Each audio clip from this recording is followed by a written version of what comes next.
Dos relaciones fundamentalmente tiene el hombre con el mundo.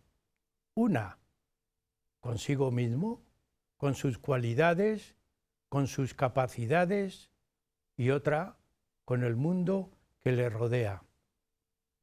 Dos, puestas en común de una misma idea. Poner de acuerdo la inteligencia y el cuerpo.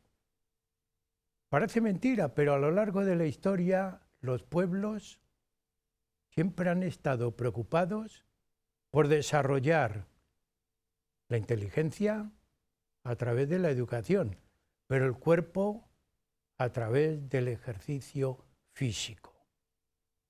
Todos los pueblos han competido, todos los pueblos han hecho deporte más o menos, porque todos los pueblos han pensado que el hombre tiene que desarrollarse y formar una vida lo más completa posible para efectuar una evolución también más perfecta.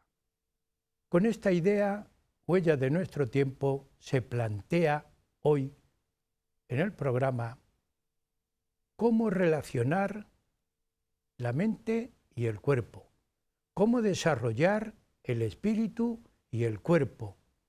En definitiva, cómo educar a la persona, no solamente intelectualmente, sino también físicamente. Por ese motivo, hoy ofrece este tema: el deporte, su origen y evolución.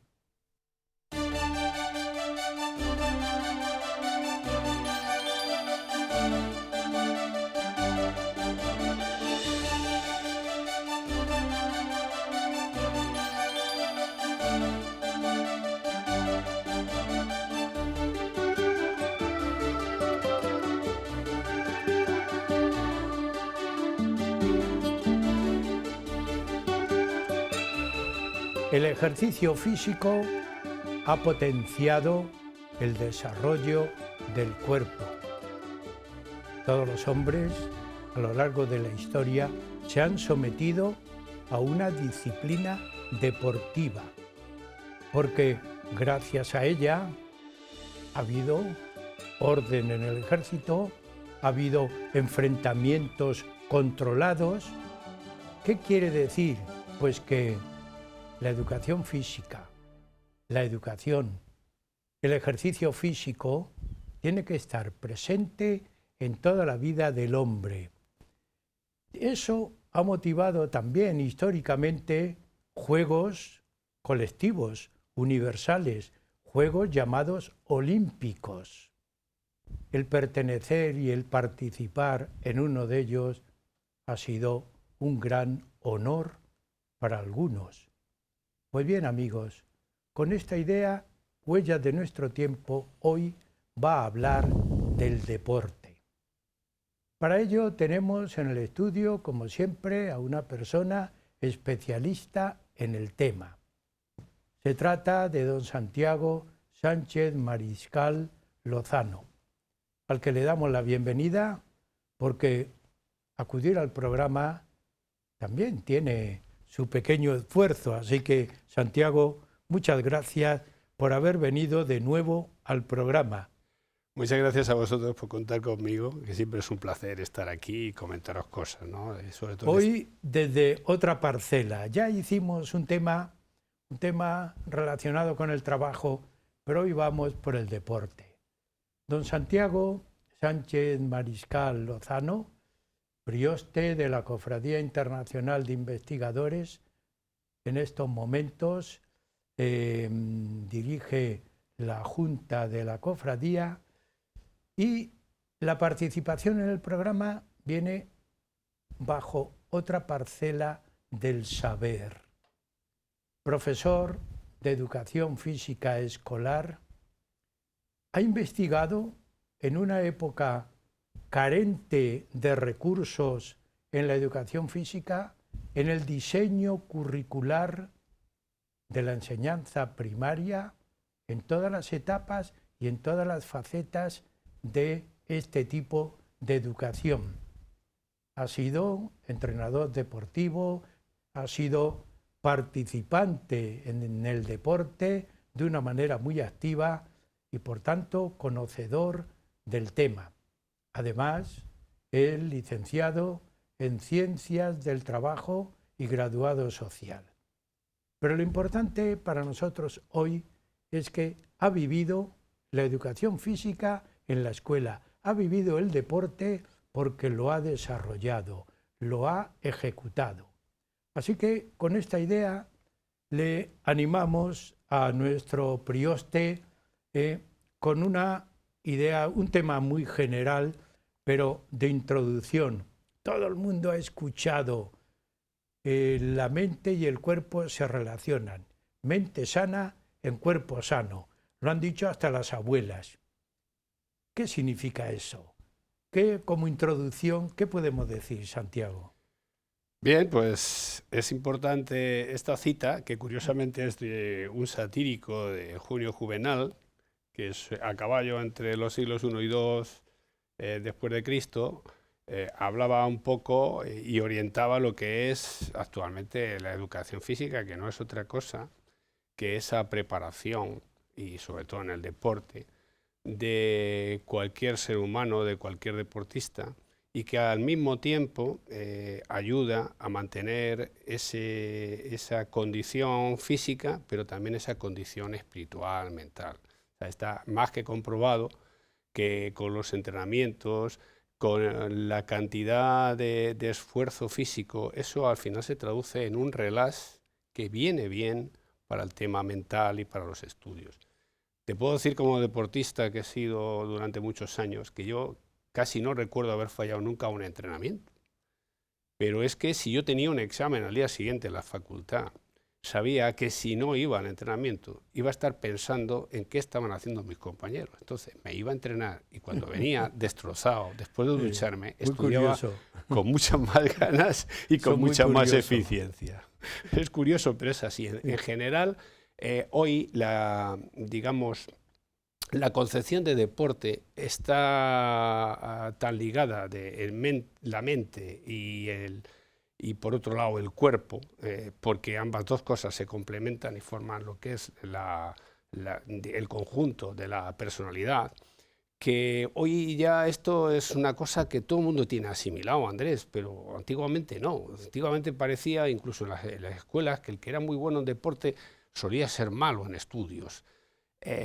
¿Por qué? Pues porque parecía que el deporte, en ese caso concreto, el abrazarlo con tanta suficiencia, quitaba tiempo al estudio. Hoy está absolutamente demostrado que no hay una cosa sin otra y que además los valores del deporte se aumentan y se fructifican cuando la gente es inteligente y hace deporte. Y es necesario.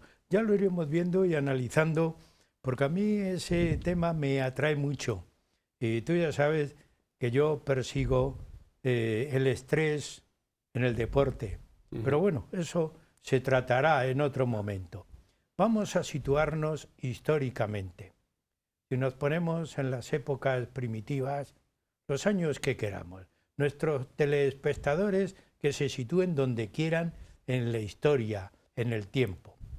Los hombres primitivos no hacían tablas de gimnasia, pero necesitaban el deporte, la fuerza física, el ejercicio físico. Los poquísimos datos o muchos datos que podemos tener, ¿cómo ejercitaban esto? Bien, se tienen noticias que pues posiblemente hace unos 33.000 años antes de Cristo, en el Paleolítico Medio más o menos, pues se sitúa una circunstancia en la que ya se ven vestigios realmente de una actividad física. El hombre, sabes que es un depredador, es la época en que el hombre tiene que trepar a un árbol, tiene que estar preparado. ¿Para qué? Para coger los frutos.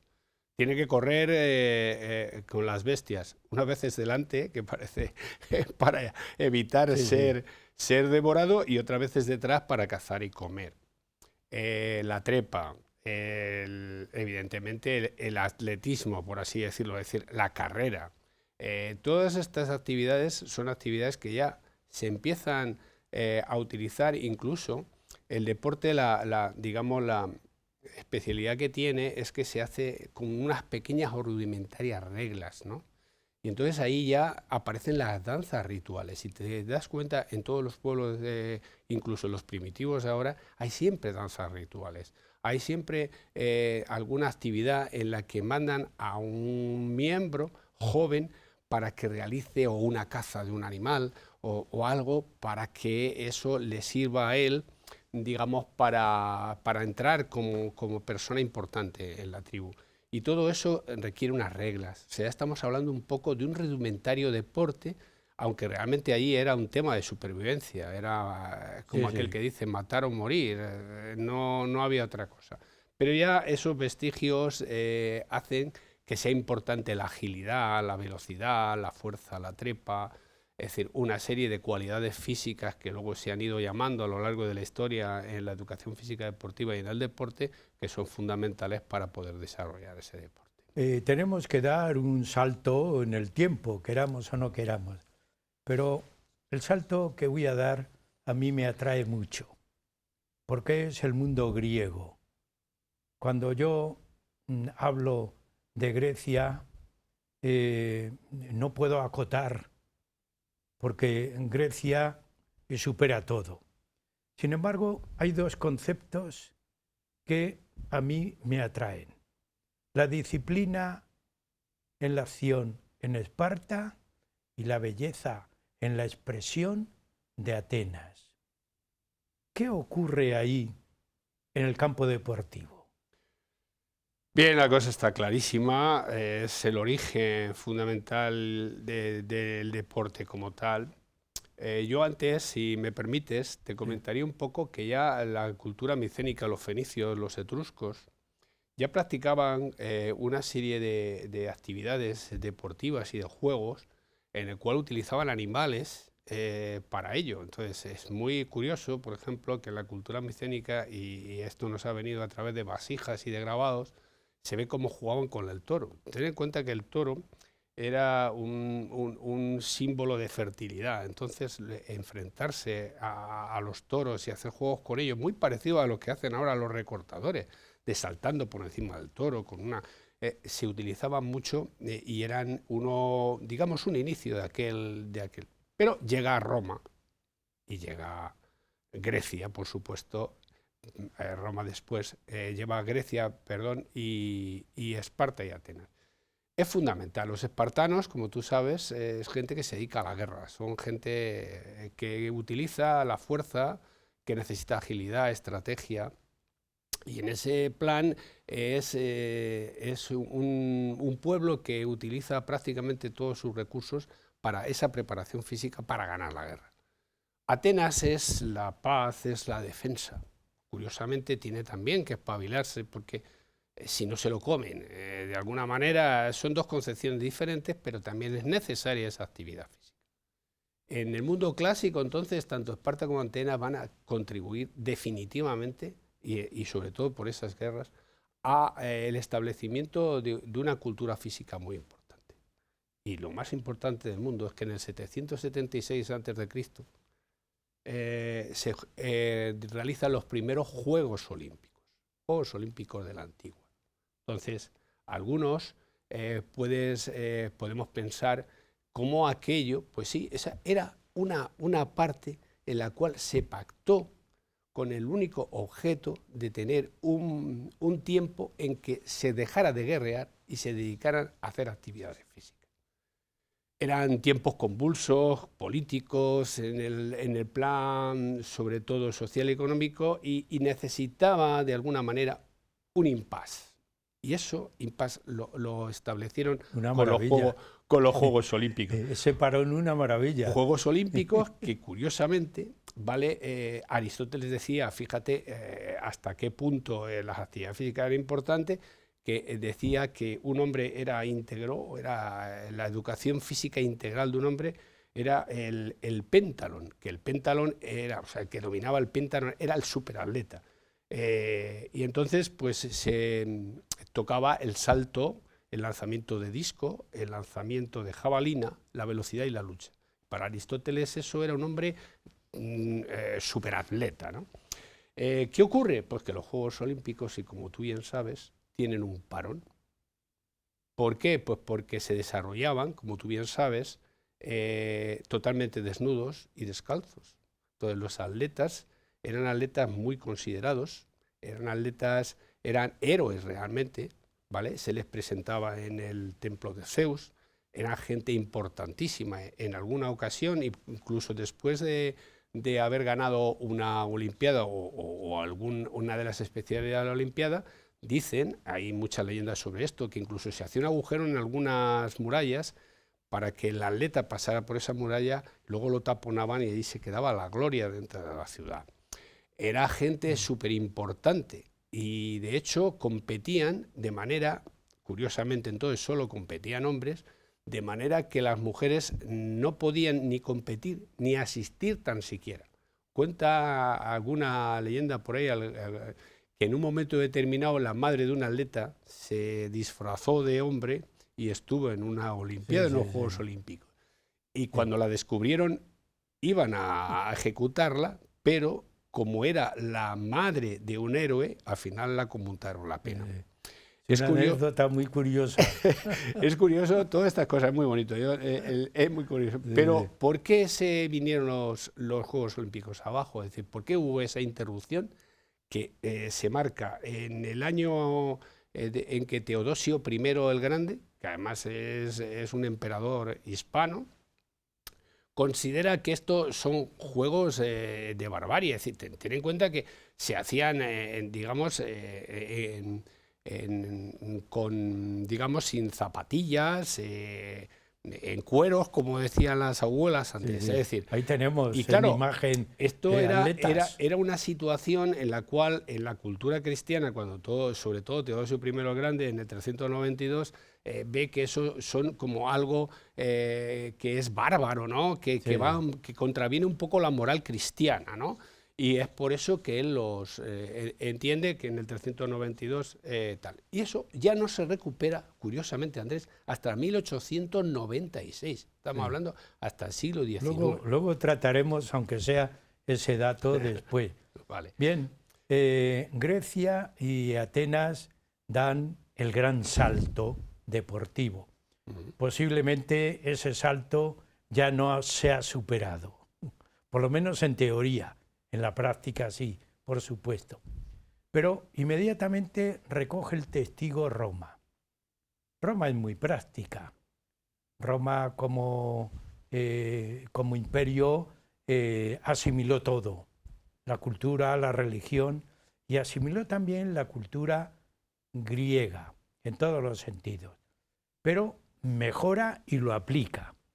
¿Cómo podemos exponer esta vida romana en el deporte? A ver, Roma es un pueblo guerrero, es un pueblo que va romanizando Europa, que al final conquista tanto África como todo el mundo romano, de hecho lo del Mare Nostrum. Entonces Roma lo que hace es, aparte de asimilar la cultura clásica, necesita tener a sus legiones preparadas, necesita la preparación física como el comer. Ellos tienen que ser los mejores, se tienen que enfrentar a los mejores guerreros. Y eso significa preparación física. Aparte de eso, luego son un pueblo que quiere, de alguna manera, que los demás sepan lo importante que es. Entonces, magnifica a los atletas. Entonces, ahí estamos hablando de estadios como los anfiteatros, como los circos, y con una serie de deportes ya prácticamente reglados. En Roma el salto importante que da es que regla el deporte prácticamente. Es decir, el deporte se diferencia un poco de la actividad física general en que tiene unas reglas, ¿vale? Pues Roma ya tenemos los gladiadores, las escuelas de gladiadores. Bien, es verdad que muchas veces eran utilizados para otros fines en los circos romanos. Tiene también las cuadrigas. Los aurigas eran gente que incluso venían a algunos de la esclavitud y conseguían la libertad y conseguían ser. Era el Alfonso, era como yo digo, la Fórmula 1. Era Fernando Alonso, es decir, los aurigas eran gente importantísima que dominaban. Pero aquello tenía unas reglas y tenía, lógicamente, que dominar esas especialidades. Independientemente de esto, pues para el tema de la guerra, todo lo que fuera agilidad, todo lo que fuera, de alguna manera, ver cómo esas legiones se organizaban en grupos para atacar y para defender. Bueno, todo eso implica al final una preparación física. Pero te voy a decir otra cosa, y no quiero dejar de decir esto porque es importante, porque ahí existe un deporte que lo llaman el Harpastun. Harpastun era realmente el precursor del rugby fútbol. Fíjate hasta dónde llega estos romanos. Y te voy a decir más cosas, porque no es el único deporte que estos se inventan. Hay un tal Trigón también que tiene. Pero te voy a explicar un poco del Harpastun. En realidad era un fútbol rugby en que se jugaban 2 equipos. El objetivo era, se jugaba con una pelota, una pelota que de alguna manera tenía rellena de arena, y ahí valía todo. O sea, menos matar a uno, valía todo. O sea, valían zancadillas, puñetazos. La idea era mantener esa pelota en la parte de tu campo.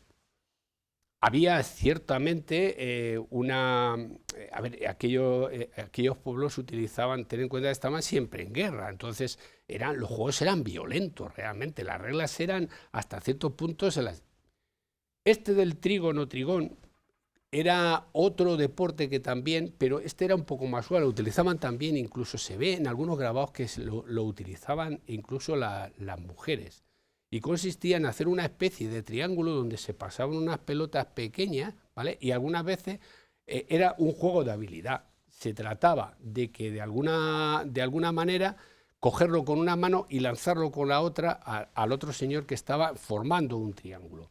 Como ves, ya los romanos utilizan una serie de deporte más reglado, ¿no? El pueblo romano es muy práctico también. Pero vamos a continuar, aunque sea brevemente, porque el tiempo también nos reclama. La Edad Media en el deporte es una época oscura, de poca trascendencia popular. Se puede considerar así, ¿verdad? La Edad Media es un punto negro siempre en el tema del deporte, puesto que realmente la gente en la Edad Media, ya sabemos el sistema de vida, el señor feudal, tal. ¿Quién practicaba? Sí que se practicaba deporte, pero siempre en las capas altas, ¿vale? Y siempre, pues, a manera incluso de preparación también para las propias guerras y tal. Entonces estaban las justas, ¿vale? Los torneos, el esgrima, se utilizaba mucho el esgrima. También es verdad algún tipo que también se había practicado en los romanos, por ejemplo, que era el tema de la lucha, ¿vale? La lucha grecorromana fue muy importante, los arcos y las flechas. Y si yo te digo una cosa muy curiosa, es, por ejemplo, que le va, por ejemplo, a interesar a mucha gente, es el polo también se practicaba. Es decir, con unos caballos y una especie de vara que tenía un doblez, se trataba de llevar una pelota que normalmente era de cuero para meterla entre los. Es curioso, pero es una actividad que solamente practican las clases altas, es verdad. O sea, el polo también se practicó mucho en China, ¿vale? Sobre todo por la parte que utilizaban. Claro, el pueblo en el mundo feudal pues tiene otra misión y situación. Bien, vamos a continuar, aunque no sea nada más que relatando cuestiones, no muchas, porque el tiempo nos reclama siempre. Damos un pequeño salto al Renacimiento. Digo pequeño porque el gran salto viene después. Un pequeño salto al Renacimiento. El calcio fiorentino. ¿Qué es eso? ¿Qué significa eso en el mundo del deporte? Es curioso porque, a ver, el mundo del deporte ahora está diversificado, pero hay un deporte por encima de todos, por la cantidad de masas que se lleva encima, que es el fútbol, ¿no? Y dices, ¿y dónde tuvo ese origen? Pues el origen ya hemos dicho que el Harpastun ya era una mezcla de fútbol y tal, ya lo practicaban los romanos. Pero es curioso que el Renacimiento establece un deporte que es el calcio, ¿vale? Ahí se hizo súper popular, porque realmente ahí es igual, es una mezcla entre el rugby y el fútbol. O sea, digamos, el objetivo de todo es llevar y trasladar una pelota y hacerse con ella, pero a ver, ahí también es verdad, salvo la muerte, como yo digo, valía prácticamente todo. Valían empujones, codazos, zancadillas. Los renacentistas también Sí. no se cortaban, ¿no? Sí, no se cortaban y tenían su. Entonces era una manera, también es verdad que, claro, todo esto viene como consecuencia de que el Renacimiento lo que hace es la vuelta a mirar a los clásicos. Es la época de los descubrimientos, es la época en que la gente realmente se abre, en que surge otra vez la luz. Y entonces todos estos deportes pues se utilizan y se canalizan. De hecho, el calcio florentino todavía se sigue practicando, ya no con la fiereza y la brutalidad de su momento, pero es algo, y dicen que es en parte un origen de dos deportes fundamentales, que es el rugby, por un lado, y el fútbol actual. Bien, pues llegamos a la mitad del programa. Continuaremos hablando de deporte y de educación física después del descanso. Amigos, una breve pausa y seguimos con ustedes en el programa Huellas de nuestro tiempo.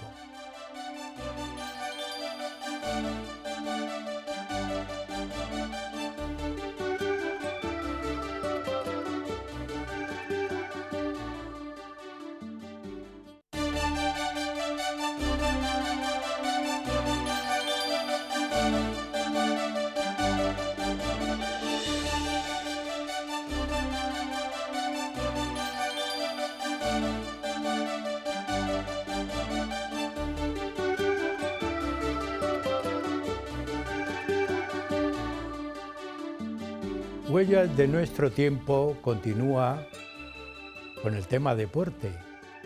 El deporte, su origen y evolución.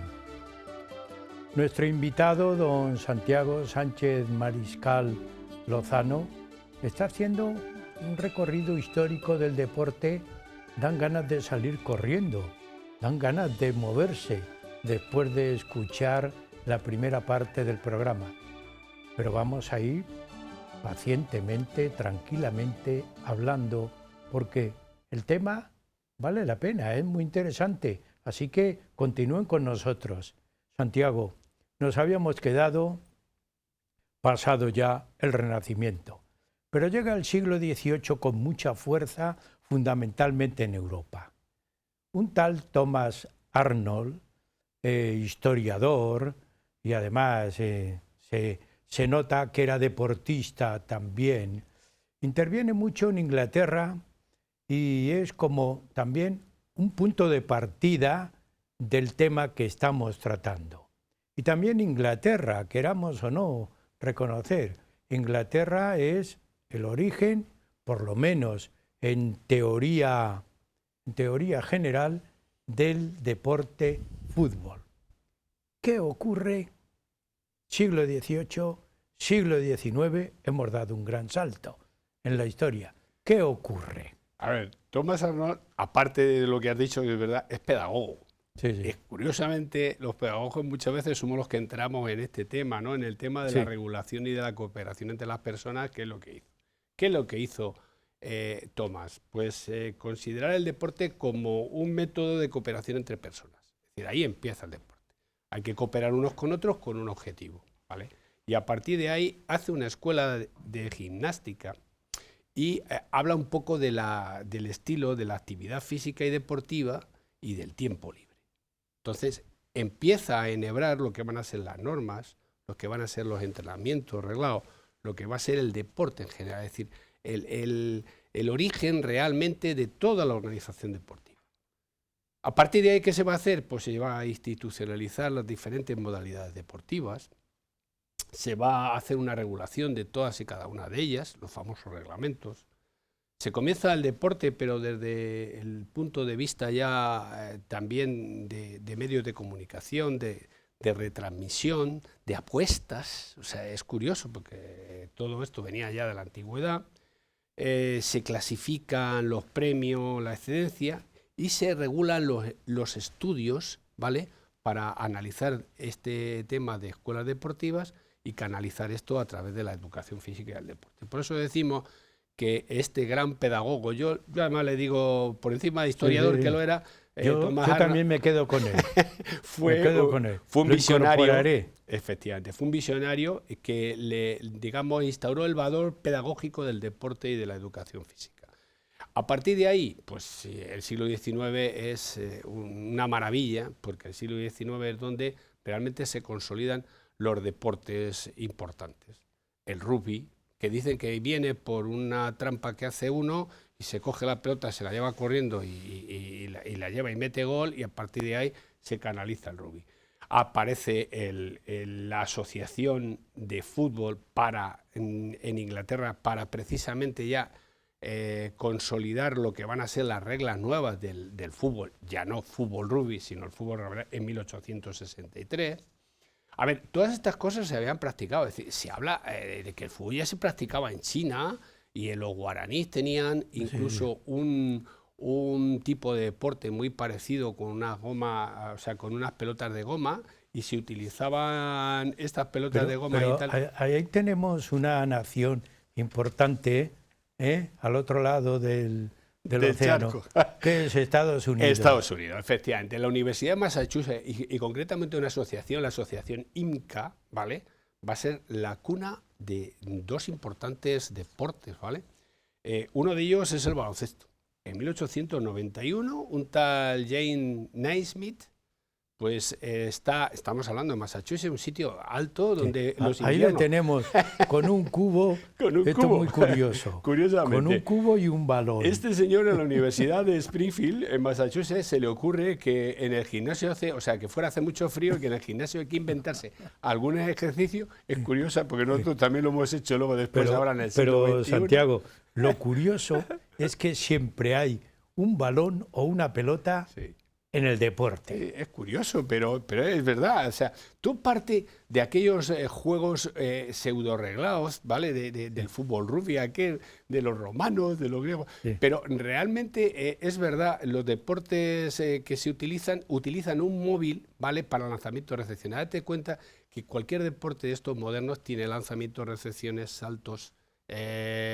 Necesitas tener una preparación física, necesitas tener habilidad, necesitas tener inteligencia. Yo digo siempre en baloncesto, que sabes que lo he practicado muchas veces, que muchas veces todos estos juegos, que lo que se hace cuando haces un bloqueo y dejas a uno inmovilizado, de alguna manera, yo digo, si uno de tus compañeros, es decir, si has conseguido mantener la atención de dos, es que uno de tus compañeros está solo, ¿vale? O es que juegan con uno más. Entonces, si estás solo, es buscarle.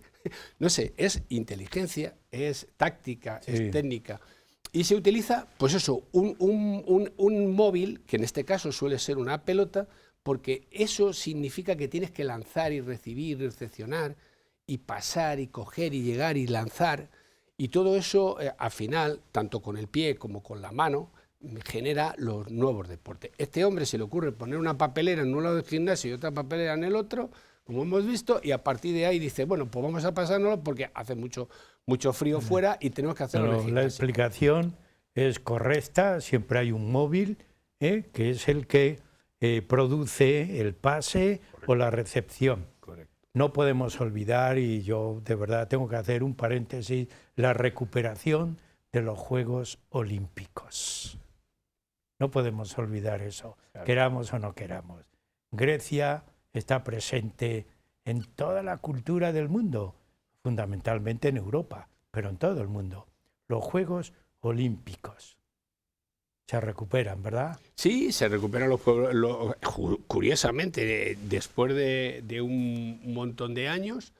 Pues igual un historiador que se va a Olimpia y ve aquello y genera, se le ocurre que hay que organizar los Juegos Olímpicos modernos, y a partir de ahí, pues ya sabemos todo lo que trae consigo los Juegos Olímpicos modernos, a partir de esa circunstancia que se había dejado en tiempo de Teodosio el Grande, pues volvemos otra vez a magnificar esto.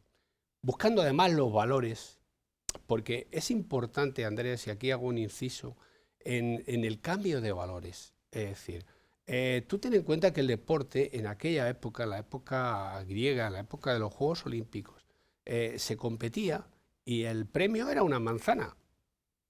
Después de la manzana fue una ramita de olivo y al final una corona de laurel.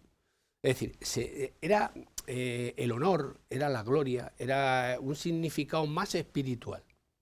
Hoy día el espíritu olímpico sigue en esa parte. Es decir, los deportistas que son muchas veces jugadores de élite en determinados deportes que ganan millonadas de dinero, les hace muchísima ilusión ir a los Juegos Olímpicos y practicar ese deporte olímpico representando a su país y a esos valores.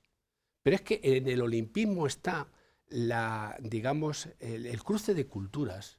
El deporte olímpico hace que se junten atletas de diferentes países, de diferentes formas de pensar, de todo el mundo, con sus consideraciones personales y sus consideraciones sociales, que hacen que eso sea una piña. Es algo importante. Es el tema de los aros, es una bandera diferente, es la antorcha que se enciende y que luego se apaga. Y eso llega a lo más hondo de un deportista. Sí, sí. El valor del deporte. El auténtico valor del deporte. Estaríamos hablando de este tema pues todo el tiempo, pero yo quiero que en esta segunda parte nos centremos en España, porque España también ha tenido momentos de, diríamos, de desajuste social, de no compromiso con el deporte, pero el siglo XX marca también un hito importante en la historia de España, incluso en la educación física en España. Pues vamos a situarnos ahí. Estamos aproximadamente, bueno, en el siglo XX en general. ¿Qué va ocurriendo en España en esa época hasta llegar a nuestros días? Porque ahí vamos a concretar. Pues bien, Andrés, en 1924 hay una institución que se llama la cartilla gimnástica, pero es algo poco significativo. Hasta 1938, en que hay una obligatoriedad de la educación física en la enseñanza media, prácticamente no hay muchas cosas. El deporte, bueno, llega la guerra civil, estamos en una época en que la gente necesita mano de obra. En la posguerra realmente en la práctica del deporte es poco significativa, y todo esto va transcurriendo hasta que en 1943, ¿vale?, existe una institución que es una academia de mandos, a partir de los cuales se genera la educación física. Hay dos academias, una femenina y una masculina, ya curiosamente, que empiezan a desarrollar planes para formar profesores de educación física. Eso ya hace que de alguna manera se mueva un poco la cosa. Pero el espaldarazo fundamental viene en 1961, ¿vale?, que es la Ley General, y luego después, posteriormente, en 1970, con la Ley General de Educación. Porque ahí ya se mete dentro de los planes de estudio, ¿vale? De alguna manera todavía estamos hablando de que aquí yo soy una... Se hacía un deporte casi descontrolado, correcto, ¿no? Mira, se utilizaba, por ejemplo, ¿qué deporte se practicaba en España? Pues la pelota en los pueblos, porque se cogía el frontispicio de las iglesias y se jugaba con el deporte en mano, era importante. El fútbol, ¿por qué? Porque se iba a las eras de los pueblos y con una pelota detrás pues se podía practicar. Evidentemente en España no se practicaban otra serie de deportes como a lo mejor el tenis, salvo por las élites y tal, porque requerían de un gasto para esa serie de historias. Entonces, en realidad, en general, la educación física en España era una cosa marginal y mal vista. De hecho, fíjate que era la María, tú lo sabes. En los planes de estudio, bueno, si apruebas matemáticas y lenguaje, pero te queda la educación física, si eso es una María, no sirve para nada. Era una María. Curioso. Pero, sí. Pero has hablado de la ley de 1970. A mí me atrajo mucho la ley Villar-Palasí, porque auténticamente se dio un salto, por lo menos en el pensamiento educativo del siglo XX español. ¿Introdujo la educación física? Sí, porque se dio un carácter obligatorio a los niveles de preescolar, educación infantil, educación secundaria, educación especial. De manera que yo creo que eso fue fundamental, pero para mí hay una cosa más importante.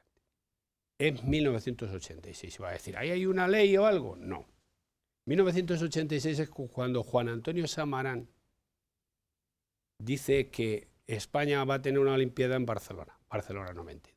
Y ahí nos entran las prisas, como nos suele pasar a los españoles en muchas cosas de estas. Empezamos a darle vueltas y decir, pero bueno, a ver, si estamos en un sitio donde cuando un niño bota una pelota le dicen que es afeminado, en el año 50, donde realmente no hay una canasta. En los años 50 en España solamente había canasta en los colegios religiosos. En la enseñanza pública no se sabía lo que era una canasta.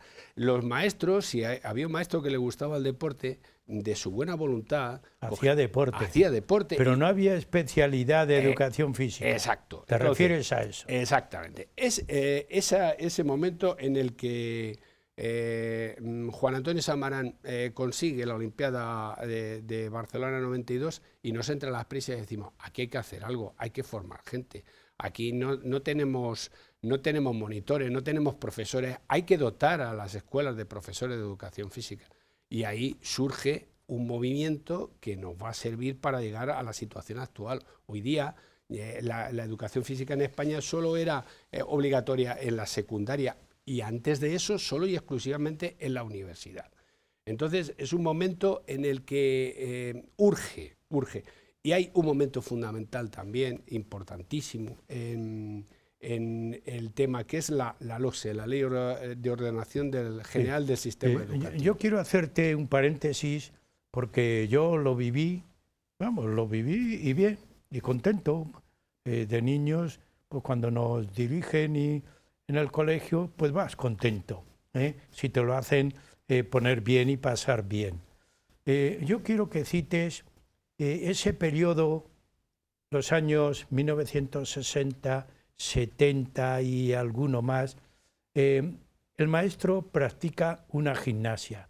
Y tú has dicho también que hay una Academia Nacional de Mandos que forma tanto masculino como femenino, que son los profesores que hay, por ejemplo, en las escuelas normales, que también hay una asignatura de educación física, porque al maestro le habilitan para que haga todo,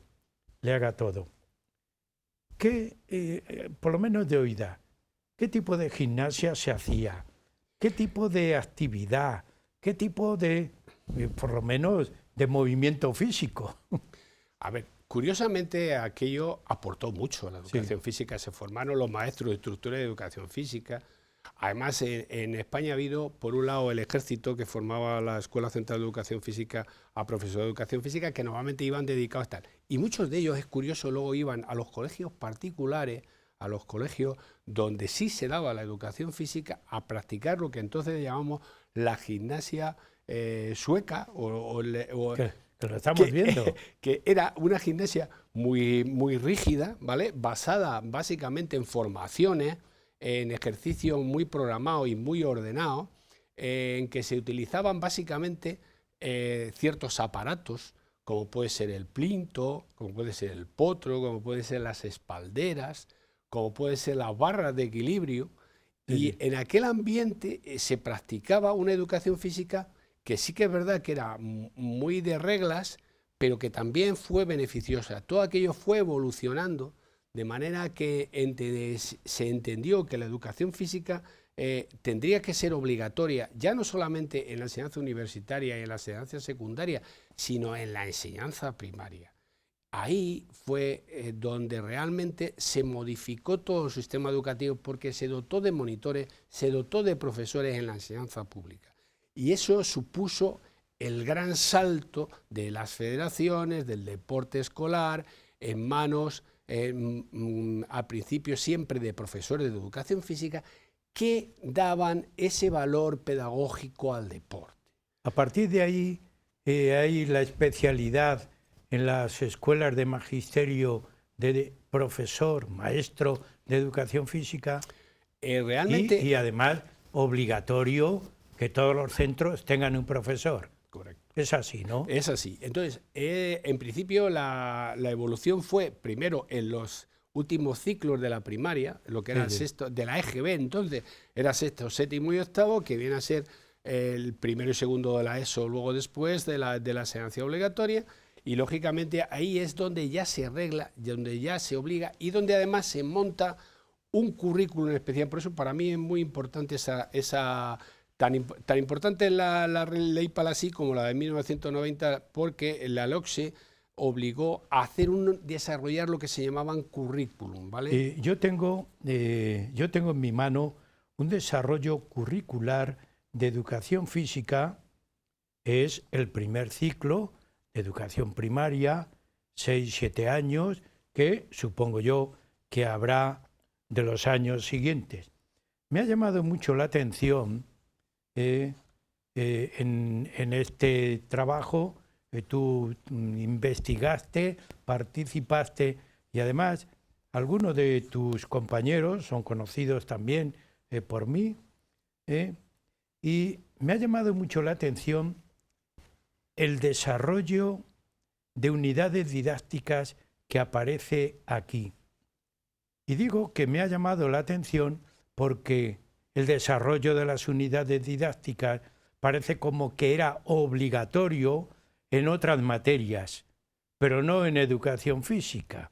De tal manera, pues que lo dejarían un poco al criterio del maestro o al criterio del profesor. Una cuestión era las líneas maestras que partían del ministerio y otro el desarrollo. Aunque sea muy brevemente, ¿nos puedes aclarar de qué costaba esto? Bien, pues en principio es que nadie sabíamos lo que teníamos que hacer. Es decir, es curioso que hasta entonces se había hecho la famosa gimnasia, como decíamos, sueca, y de buenas a primeras nos hablaban de que teníamos que tocar todas, a través del juego, todas y cada una de las cualidades físicas de tal. Entonces, ¿cómo desarrollamos en un niño en la escuela a través del juego pues las cualidades como la agilidad, la fuerza, en fin, una serie de todas las cualidades físicas?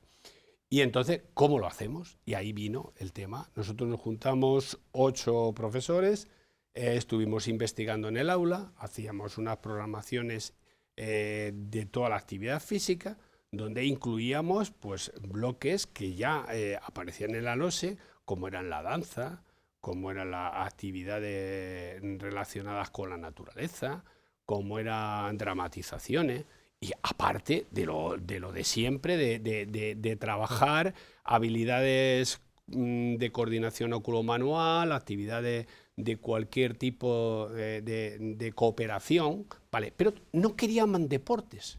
O sea, no podíamos practicar ni baloncesto ni balonmano, pero podíamos jugar con una pelota de baloncesto y hacer ciertas cosas, o con una pelota de balonmano o con una pelota de fuene y hacer lanzamientos y recepciones. O inventándonos incluso materiales, como las pelotas cometas, que eran pelotas de tenis que pinchábamos, les poníamos una estela con una cinta y las utilizábamos en lanzamientos y recepciones para que al llevar esa trayectoria fuera más fácil coger por los niños. Es decir, ¿y qué hacíamos? Pues una parte de animación, era la sesión, se componía de una unidad didáctica, a lo mejor íbamos a trabajar coordinación oculomanual y ya hacíamos una sesión y empezábamos con una parte de calentamiento, pero el calentamiento a lo mejor era una bobada tan grande como decir, en lugar de jugar al dado o en lugar de correr dando vueltas alrededor de la pista como hacíamos nosotros cuando éramos jóvenes, pues le dábamos un periódico y decíamos vamos a jugar a la bruja piruja, ¿no? Y se trataba de que una persona con un periódico, una niña o un niño, fuera dando con el periódico que no hacía daño a los demás y los demás corrían como posesos. Sí. Luego ponía 2 brujas, 3 brujas y, importantísimo, no queríamos excluir a nadie. Es decir, no queríamos ganadores y perdedores, es decir, eran cambios de rol. El que perdía se iba al otro lado. Un dato que no hemos citado, a lo largo de la historia el deporte estaba exclusivamente para varones, para hombres, no para mujeres. Bueno, es curioso que en Roma, Andrés, y hay grabado, había ciertos juegos de lanzamiento y recepciones donde aparecen mujeres. Sí. Hemos visto una... Ahí lo tenemos. Correcto. Aparecen mujeres con lanzamiento y recepciones, con algunas alteras de estas que se utilizan en los gimnasios para...